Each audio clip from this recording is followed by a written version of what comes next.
Good afternoon.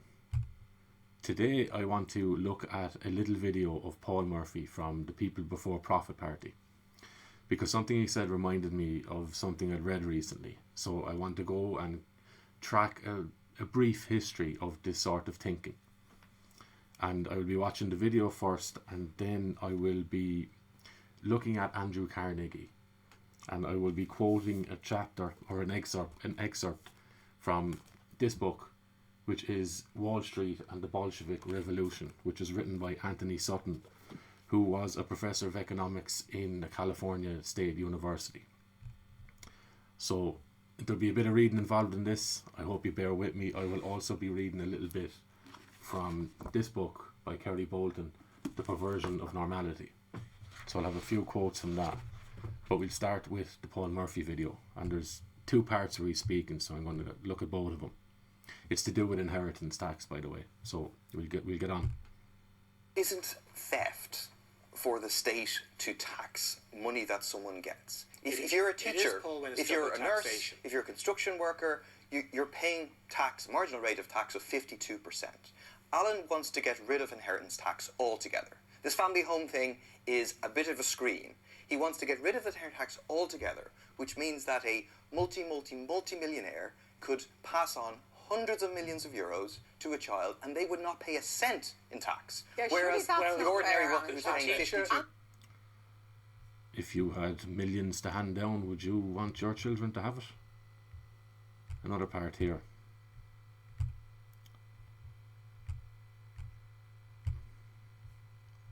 It's only fair if people put a lot of effort into their lives, they're self-made, that they should be allowed to do what they want with their assets. But I think a perception is created that this inheritance tax affects ordinary people or affects someone who lives in the family home or whatever. It doesn't. I mean, let's say that exactly the person who lives in even a very substantial family home, if they live in it for 3 years in advance, there's an exemption, they're not going to be hit by the tax. This is not about the 97% of the teachers, of the constructions, or the people who are asked to pay 52% rate of tax on their earned income that they go out to work for will not be affected by this. This is precisely about multi-millionaires being able to hand over millions. So his issue is not so much with the everyday man handing down the little bit they've gathered throughout their life.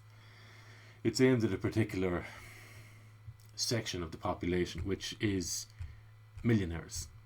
Okay, so, and this, as I said previously, this reminded me of the ideas of Andrew Carnegie, and I will read a little bit about him.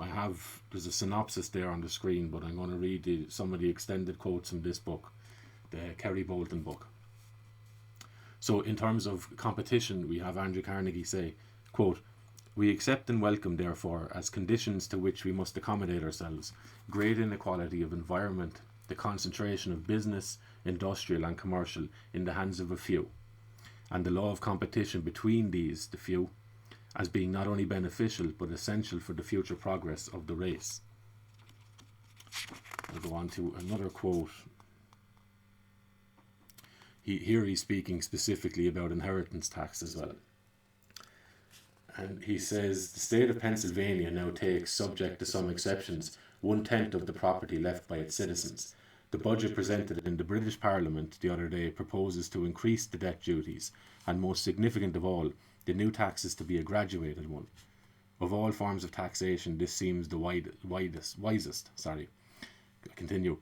Men who continue hoarding great sums all of their lives, the proper use of which for public ends would work good to the community, should be made to feel that the community, in the form of the state, cannot thus be deprived of its proper share," just as Paul is saying there. I continue, quote, "By taxing estates heavily at debt, the state marks its condemnation of the selfish millionaire's unworthy life." Very Paul Murphy. Okay, so he's quoting, or he's in line in his thinking with probably one of the biggest capitalists America has ever seen, if not the world, right? Interesting. From a socialist, but we'll get into that in a second, okay? So, and I've one more quote. So, quote, "Under its sway we shall have an ideal state in which the surplus wealth of the few will become, in the best sense, the property of the many.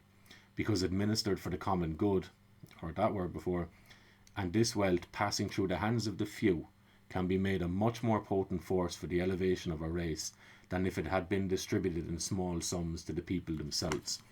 So he's not so much speaking about bequeathing your wealth for the common good and divvying it up amongst people. He's speaking of a few big industrialists, big elitists, right?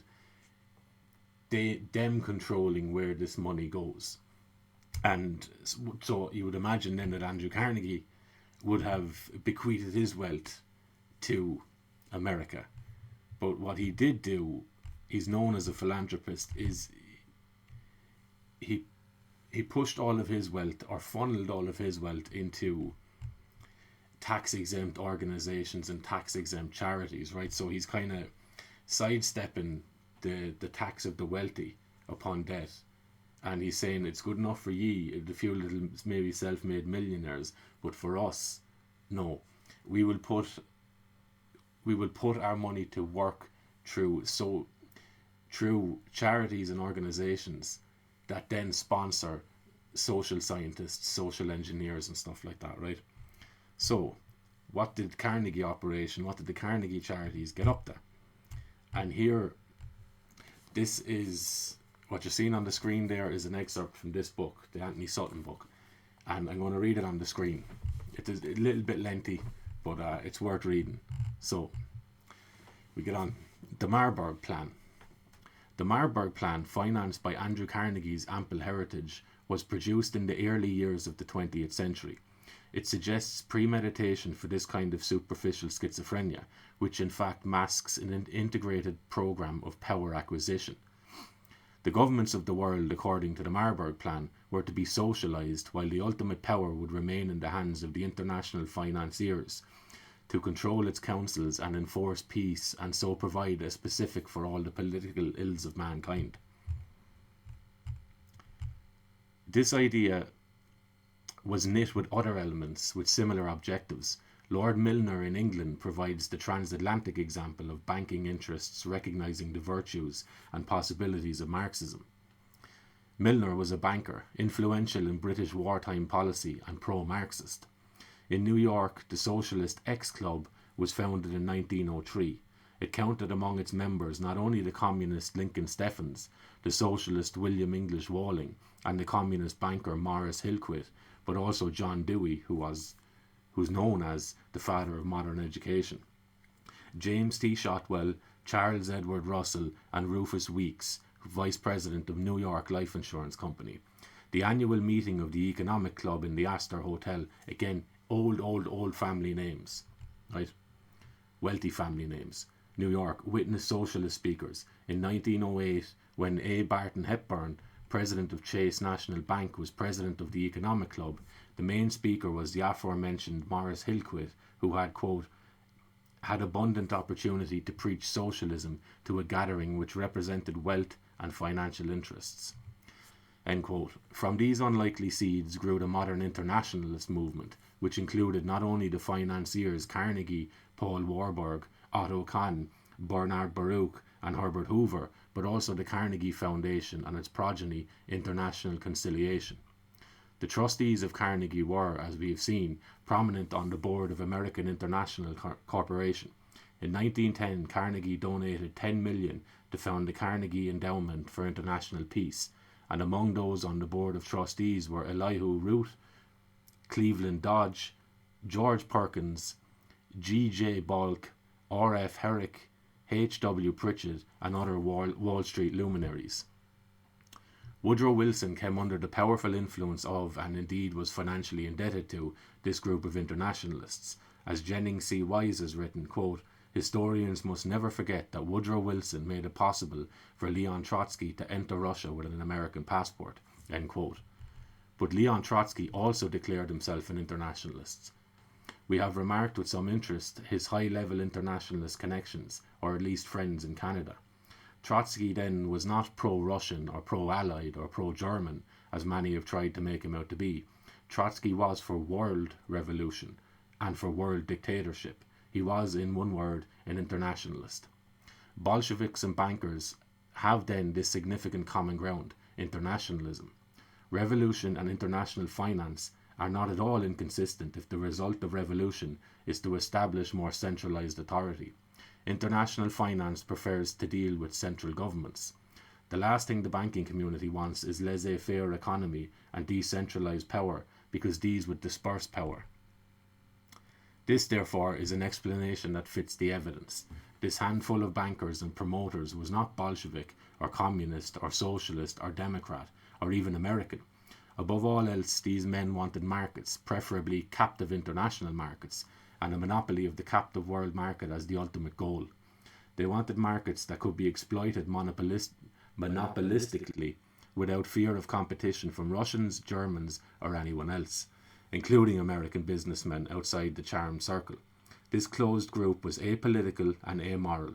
In 1917, it had a single-minded objective: a captive market in Russia, all presented under and intellectually protected by the shelter of a league to enforce the peace. Wall Street did indeed achieve its goal. American firms controlled by this syndicate were later to go on and build the Soviet Union, and today, in 1974, are well on their way to bringing the Soviet military-industrial complex into the age of the computer. Today the objective is still alive and well. John D. Rockefeller expounds it in his book, The Second American Revolution, which sports a 5-pointed star on the title page. The book contains a naked plea for humanism, that is, a plea that our first priority is to work for others.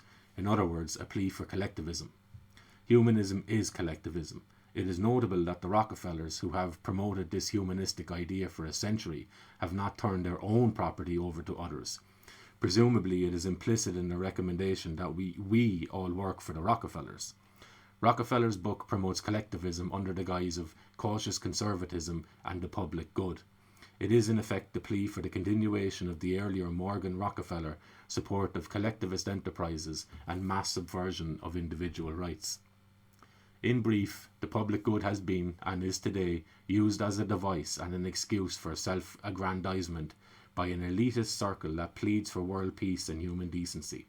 But so long as the reader looks at the world history in terms of an inexorable Marxian conflict between capitalism and communism, the objectives of such an alliance between international finance and international revolution remain elusive. So will the ludicrousness of promotion of the public good by plunderers. If these alliances still elude the reader, then he should ponder the obvious fact that these same international interests and promoters are always willing to determine what other people should do, but are signally unwilling to be first in line to give up their own wealth and power. Their mouths are open, their pockets are closed. This technique, used by the monopolists to gouge society, was set forth in the early 20th century by Frederick C. Howe in the Confessions of a Monopolist. First, says Howe, politics is a necessary part of business. To control industries, it is necessary to control Congress or governments and the regulators, and thus make society go to work for you, the monopolist. So, according to Howe, the two principles of a successful monopolist are, quote, first, let society work for you, and second, make a business of politics, end quote. These, wrote Howe, are the basic rules of big business. So, we come full circle. We see that the type of policies in terms of the redistribution of wealth or the state claim on wealth coming from Paul Murphy sound Marxist, because indeed they're in line with Marxism, but they're also in line with some of the biggest capitalists, some of the biggest industrialists, and some of the wealthiest and oldest families we have come across, which are still influential to this day through these charities and organizations that they set up, which filter money into, and George Soros is a perfect example of this, filter money into NGOs, which then dictate to governments. So, interesting stuff. So whenever Paul Murphy speaks, just know, while he presents himself as a counter or an enemy to big business and big industry and millionaires and billionaires, he's nothing of the sort. They're two prongs of the same fork, essentially, right? He will sell you the idea that it is moral and good for everybody to be socialist. But ultimately where that ends up is state, which is a handful of people, pillaging and collecting the wealth of everybody else and controlling it and divvying it out, if at all, as they see fit. Okay, so Paul Murphy is not a man of the people. He is a mouthpiece for far older ideas than even the Marxist revolution. Okay, so good stuff. Thank you. Enjoy the day.